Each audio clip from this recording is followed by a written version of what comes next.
Hello student, कक्षा 11 राजनीति विज्ञान। आज हम पढ़ेंगे संविधान एक जीवित दस्तावेज। संविधान एक जीवंत दस्तावेज। संविधान एक जीवंत दस्तावेज की यदि हम बात करें तो भारत का संविधान बना था 1950 में। जिस प्रकार एक प्राणी, एक सजीव का विकास होता है, जिस प्रकार एक सजीव प्राणी का क्या होता है, विकास होता है, उसमें समझ आती है, या यूं कहें कि वो अनुभवों से सीखता है।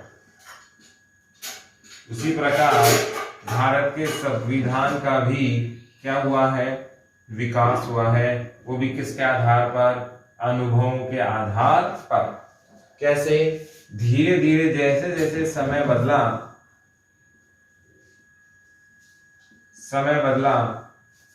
परिस्थितियां बदली, समय बदला, परिस्थितियां बदली, आवश्यकताएं बदली, वैसे वैसे ही आगे सिस्टम बढ़ता चला गया। आप जानते हैं 1950 में जो रिक्वायरमेंट थी वो आज हमारे यहाँ नहीं है। उस जमाने में शिक्षा का स्तर कैसा था, स्वास्थ्य का स्तर कैसा था। धीरे धीरे हम लोग विकास को आगे बढ़ते हुए चले गए। कंप्यूटर नहीं थे, इंटरनेट नहीं था, सोशल मीडिया नहीं था, तो उससे संबंधित समस्याएं भी नहीं थी। आज साइबर क्राइम बहुत खतरनाक हो चुका है और इससे बचना लगभग इम्पॉसिबल सा होता जा रहा है। पहले दुनिया को अगर किसी को परेशान करना होता था, अटैक करना होता था, तो सीमाएं लांघनी होती थी। आजकल अगर हम देखें तो ऐसी व्यवस्थाएं आ गई हैं कि आप उपग्रह के माध्यम से बॉर्डर के दोनों तरफ देख सकते हैं। आज साइबर के माध्यम से हैंग किया जा सकता है। आपके कंप्यूटर का सारा डाटा स्टोर किसी और में किया जा सकता है। आपका अमाउंट ट्रांसफर किया जा सकता है। बहुत सारे प्रकार की चीटिंग आपके साथ हो सकती है। तो ये सारी परिस्थितियां जब बदली तो संविधान को भी बदलना क्या था, जरूरी था। क्योंकि जैसे प्राणी मात्र में हमेशा एक जैसा विकास नहीं होता, एक प्रकार की अनुभव उसमें नहीं रहता। समय के साथ साथ, परिस्थितियों के साथ साथ वो चीज सीखते जाता है, डेवलप होता जाता है। उसी प्रकार से भारत के संविधान में भी परिस्थितियों के आधार पर बदलाव होते चले गए, संशोधन होते चले गए, और आज भी इसको हम बहुत आसानी से बदलाव कर सकते हैं यदि हमें आवश्यकता हो तो। इसीलिए इसे क्या कहा गया है, जीवंत दस्तावेज कहा गया है। इसमें अगर हम आगे देखें तो भारत के संविधान को कठोर व लचीले का उदाहरण कहा जाता है। भारत का संविधान क्या है, कठोर और लचीले का क्या है, मिश्रण है। कठोर कहां से लिया गया है, अमेरिका से, और लचीला कहां से लिया गया है, ब्रिटेन से लिया गया है। अब अमेरिका की बात करें, यदि कठोर संविधान हो जाए, कोई भी चीज कठोर हो जाए तो उसमें बदलाव संभव नहीं होता है, आसानी से उसमें परिवर्तन संभव नहीं हो सकता। इसीलिए ये चीज सही नहीं है। बहुत सारे दुनिया के हमने संविधान देखे हैं, श्रीलंका, नेपाल इसके प्रमुख उदाहरण हैं। चाहे श्रीलंका ले लें हम, चाहे नेपाल ले लें, दोनों के ही संविधान पहले बने और बाद में टूटते हुए चले गए। इसमें यदि हम देखें तो मुख्य कारण क्या रहा कि आम जनता की इच्छा की पूर्ति यहां पर नहीं हो रही थी। जैसे फॉर एग्जांपल यहां हम देखें तो ये एक देश है, देश में ये छोटे छोटे अलग अलग राज्य हैं। अब किसी राज्य विशेष की अगर इच्छा की पूर्ति ये नहीं करता या इस क्षेत्र को छोड़ देता है तो ये क्या कर देगा, अलगाव कर देगा। इससे अलग होने की बात ये करने लग जाएगा। ऐसी स्थिति में देश के कानून का क्या होने लग जाएगा, विरोध होने लग जाएगा। आज इसने विरोध किया, कल इसने किया, कल इसने किया, और फिर क्या हो जाएगा, पृथकतावाद का समीकरण यहाँ पर देखने को मिल जाएगा। जैसा श्रीलंका में हुआ, जैसा नेपाल में हुआ। नेपाल में तो राजतंत्र खूब जबरदस्त था, राजशाही खूब जबरदस्त थी, राजाओं ने कभी लोकतंत्र को डेवलप होने ही नहीं दिया, लेकिन राजा और लोकतंत्र के बीच में कसमकस चला, आखिरकार लोकतंत्र आना ही था, क्योंकि अंतिम विकल्प तो जनता का शासन ही होता है। लेकिन वास्तव में लोकतंत्र या संविधान वहीं चल सकता है जहां आम जनता से जुड़ी हुई इच्छाओं की पूर्ति होती हो। भारत के संविधान में ऐसा ही हुआ। यदि ज्यादा लचीला संविधान हो जाए तो इसका भी एक नुकसान है कि परिवर्तन बहुत ज्यादा होने से संविधान की मूल भावना ही समाप्त हो जाती है। जैसे हमने इससे पिछले वीडियो में पढ़ा था, केशवानंद भारती 1973 और वाद था केशवानंद भारतीवाद। तो केशवानंद भारती में क्या कहा गया, संविधान का मूल ढांचा परिवर्तन नहीं होना चाहिए। अब मूल ढांचे में क्या है, हमारे यहाँ लोकतांत्रिक प्रणाली रहेगी, राष्ट्रपति जी का निर्वाचन होना ही होना है, हमारे यहाँ आम जनता के अधिकार नहीं छीने जा सकते, बहुत सारी चीजें जो लोकतंत्र चुनाव का माध्यम है उसी तरीके से रहेंगे, अध्यक्षात्मक नहीं बना सकते। ये सारी चीजें क्या है, भारत के संविधान में मूल ढांचा है। इसमें भी हमने ऑप्शन रखा क्या कि यदि तीसरे, हमने संविधान संशोधन की कितनी प्रक्रिया बताई थी, 3 प्रक्रिया बताई थी। पहली साधारण, जिसमें कोई भी काम हम बहुत आसानी से कर सकते हैं। दूसरा विशेष, जिसमें 2/3 बहुमत की आवश्यकता होती है। और तीसरा बहुत हार्ड है, इसमें 2/3 तो है ही है, प्लस आधे भारत की विधानसभाएं हैं। लेकिन भारत के संविधान में ये डेडलाइन नहीं दी गई है कि आपको ये सहना ही पड़ेगा। यदि आधे भारत की विधानसभाएं और विशेष बहुमत से कोई संशोधन चाहते हैं तो बहुत आसानी से वो संशोधन हो सकता है। इसीलिए भारत के संविधान को क्या कहा गया है, जीवित दस्तावेज कहा गया है। इसमें आगे अगर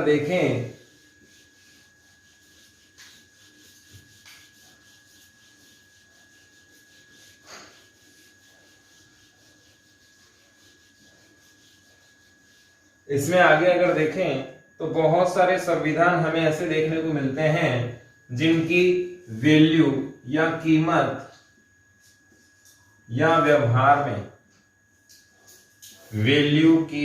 व्यवहार में, वो पहले तो बहुत ज्यादा इंपॉर्टेंट थे, महत्वपूर्ण थे और इनका सब समर्थन करते थे। जब वे बने उनकी वैल्यू क्या थी, बहुत ज्यादा थी। इसका उदाहरण हम देख सकते हैं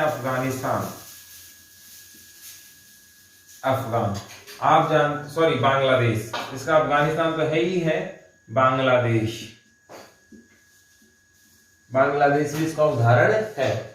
बांग्लादेश में क्या हुआ, यहाँ के जो लीडर थे वो थे शेख मुजीबुर रहमान और इनकी पार्टी का नाम था अवामी लीग। यहां क्या होता है, बांग्लादेश में शेख मुजीबुर रहमान लीडर बनते हैं, इनकी पार्टी बनती है अवामी लीग। और आप जानते हैं भारत पाकिस्तान के बीच में जो 1971 की जो लड़ाई हुई थी उसमें बांग्लादेश को हमने आजाद करवाया और भारत ने ऑपरेशन चलाया था बांग्ला मुक्ति संग्राम। भारत की सेनाओं ने ऑपरेशन कौन सा चलाया था, बांग्ला मुक्ति संग्राम। और लीडर कौन थे, शेख मुजीबुर रहमान। पार्टी का नाम क्या था, अवामी लीग। 1971 में जब बांग्लादेश आजाद हुआ तो भारत ने इतनी जबरदस्त ईमानदारी निभाई कि वहां भारत ने तिरंगा भी नहीं फहराया। अपनी सेनाओं को अगर आदेश देते तो आप जानते हैं बांग्लादेश इस तरीके से है, यहां पर तो बंगाल की खाड़ी, समुद्र है और 3 तरफ से भारत की सीमाएं लगती हैं। आज वर्तमान में भारत को रास्ता भी बांग्लादेश नहीं दे रहा है, लेकिन उस समय इसके जो संरक्षक थे, इसके जो पेरेंट्स थे वो हम ही थे। हमने पाकिस्तान से लड़कर इसको मुक्त कराया। अब आप परिस्थितियां देखें, भारत चाहता तो तीनों तरफ से बांग्लादेश को अपने साइड मिला सकता था, बांग्लादेश चाहकर भी नहीं रोक पाता क्योंकि सेनाएं हमारी वहां पर मौजूद थी। पाकिस्तान से लड़कर हमने इसको आजाद करवाया था, तीनों तरफ बॉर्डर हमारा था, चौथी तरफ समुद्र था, भारत की सीमाएं यहाँ ना होकर यहाँ हो जाती, कहीं कोई प्रॉब्लम थी ही नहीं और कोई रोकने वाला भी नहीं था क्योंकि कोई पड़ोसी देश की सीमा टच होने वाली थी ही नहीं। लेकिन इसके बावजूद भी भारत ने बांग्लादेश को शामिल नहीं किया। ये भारत के लोकतंत्र और किसी की जमीन पर कब्जा न करने की बात को साबित करता है। अब यहाँ की बात करें तो शेख मुजीबुर रहमान ने यहाँ पर भारत जैसा लोकतंत्र स्थापित किया कब? 1971 में। लेकिन लोकतंत्र चला केवल 75 तक और इसने अध्यक्षात्मक व्यवस्था यहाँ पर शामिल कर ली। अब यहाँ ऐसे केसेस भारत में नजर नहीं आए। लोकतंत्र स्थापित हुआ 71 में और 75 में अध्यक्षात्मक व्यवस्था उन्होंने लागू कर दी और अवामी लीग के अलावा सारी पार्टियों को क्या घोषित कर दिया? अवैध घोषित कर दिया। किसने? शेख मुजीबुर रहमान ने। और पूरी तानाशाही अपने अधीन कर ली, पूरी दादागिरी से शासन करना क्या कर दिया? शुरू। बाद में सेना ने तख्तापलट किया जिसमें शेख मुजीबुर रहमान मारा गया। पाकिस्तान तो ऐसा ही चलता रहा है, लेकिन भारत का संविधान इसलिए इंपॉर्टेंट है क्योंकि भारत में आज भी संविधान के प्रति श्रद्धा भाव व्याप्त है। व्यवहार में आज भी हम लोग इसको मानते हैं। भारत के कानून की पॉपुलैरिटी जो 1950 में थी वैसी की वैसी आज भी है, हमारे यहाँ महत्वपूर्ण बना हुआ है। इसके व्यवहार में यानी कि वास्तव में हमारे यहाँ वास्तव में इसमें कोई कमी नहीं आई है। आज भी हमारे यहाँ तिरंगे का सम्मान, जो राष्ट्रीय प्रतीक है, तिरंगा है, अशोक स्तंभ है, राष्ट्रीय प्रतीक है, उनमें कहीं कोई कमी नहीं आई है। आज भी यदि कानून के द्वारा किसी को सजा मिलती है तो वो उसका विरोध नहीं करता है, जबकि ये मानता है कि कानून के द्वारा दिया गया प्रस्ताव या प्रावधान 100% हमारे यहाँ सही है। इसीलिए भारत के संविधान में को क्या कहा गया है? जीवित दस्तावेज कहा गया है। आपको सवाल क्या देखने को मिलेगा? स्पष्ट कीजिए, भारत का संविधान क्या है? एक जीवित दस्तावेज है। तो आपको ये स्पष्ट करना है कि जिस प्रकार से एक जीवित व्यक्ति का, एक पेड़ का विकास होता है, उसी प्रकार भारत के संविधान का भी क्या हो रहा है? लगातार विकास हो रहा है। परिस्थितियों के हिसाब से इसमें परिवर्तन संभव है। जैसा व्यवहार में हमारी परिस्थितियां बदलेंगी उसी प्रकार से हम संविधान को आगे बढ़ा सकते हैं। इसीलिए इसे क्या कहा गया है? जीवित दस्तावेज कहा गया है। इसमें अगला बिंदु है न्यायपालिका का योगदान। आपको 2-3 तथ्य याद रखने हैं। भारत के संविधान के या की अंतिम व्याख्या का अधिकार, अंतिम व्याख्या का अधिकार सुप्रीम कोर्ट ऑफ इंडिया को है। व्याख्या का अधिकार किसको है? सर्वोच्च न्यायालय को है। बहुत इंपॉर्टेंट है, आपको ये ध्यान रखना है। आपने ध्यान दिया हो तो भारत का संविधान मूल भाषा कौन सी है? अंग्रेजी है। और कई बार आपने देखा होगा अंग्रेजी के अलावा भी बहुत सारी भाषाओं में लिखा गया है, लेकिन कई बार अर्थ कैसे होते हैं? दोहरे अर्थ होते हैं, यानी कि किसी भी बात के एक से ज्यादा अर्थ निकाले जा सकते हैं। कई बार ऐसा हमने देखा है। ऐसी स्थिति में या दोहरे शब्द या दोहरे भाव जब निकल कर आते हैं तो कौन सी स्थिति पैदा हो जाती है? विवाद की स्थिति पैदा हो जाती है कि इसका अर्थ क्या निकाला जाए और संविधान क्या कह रहा है। ऐसी स्थिति में सबसे इंपॉर्टेंट रोल किसका हो जाता है? सर्वोच्च न्यायालय का हो जाता है। जो अंतिम बात सर्वोच्च न्यायालय द्वारा कही जाएगी या उस शब्द की व्याख्या जो सर्वोच्च न्यायालय के द्वारा की जाएगी वही व्याख्या मान्य होगी। इसीलिए आपको ध्यान रखना है कि संविधान की अंतिम व्याख्या का अधिकार किसको है? सुप्रीम कोर्ट ऑफ इंडिया को है। सुप्रीम कोर्ट जो कमिटमेंट कर देगा कि इस शब्द का अर्थ ये है और यही अंतिम रहेगा, वही अंतिम मान्य होगा। तो अंतिम व्याख्या का अधिकार किसको दिया गया है? सुप्रीम कोर्ट ऑफ इंडिया को दिया गया है। फिर इसमें दूसरी बात देखें तो ढांचे की सुरक्षा, ढांचे की सुरक्षा की गारंटी भी कौन देता है? संविधान के ढांचे की सुरक्षा की गारंटी किसने दी है? सर्वोच्च न्यायालय ने दी है कि भारत के संविधान का जो मूल भाव है, वास्तव में जो संविधान है उसे नष्ट नहीं किया जा सकता। उसका जो मूल भाव है, किसी भी भाग का, जैसे 22 भाग हैं, वो हम चेंज नहीं कर सकते, उसमें आगे बढ़ाया जा सकता है। कोई ऐसा प्रावधान, कोई एक पर्टिकुलर प्रावधान उसे हटाया जा सकता है।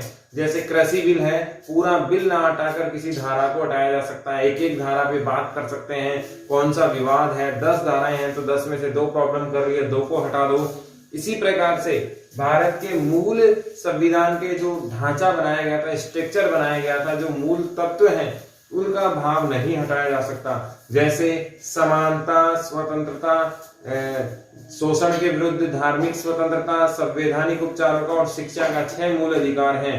शिक्षा के अधिकार में 2 बातें आप जोड़ सकते हैं, 2 बातें हटा सकते हैं, लेकिन शिक्षा का अधिकार आप नहीं हटा सकते। आपने देखा होगा मतदान की आयु हमारे यहाँ कितनी थी? 21 वर्ष थी, लेकिन 61वें संविधान संशोधन से, 61वां संविधान संशोधन के माध्यम से ये आयु कितनी कर दी गई? 18 कर दी गई। किससे घटाकर? 21 वर्ष से घटाकर कर दी गई, लेकिन मतदान का सिस्टम नहीं हटाया गया। आपको ये ध्यान में रखना है। तो ये न्यायपालिका का योगदान भी इंपॉर्टेंट है भारत के संविधान को सुरक्षित रखने के लिए।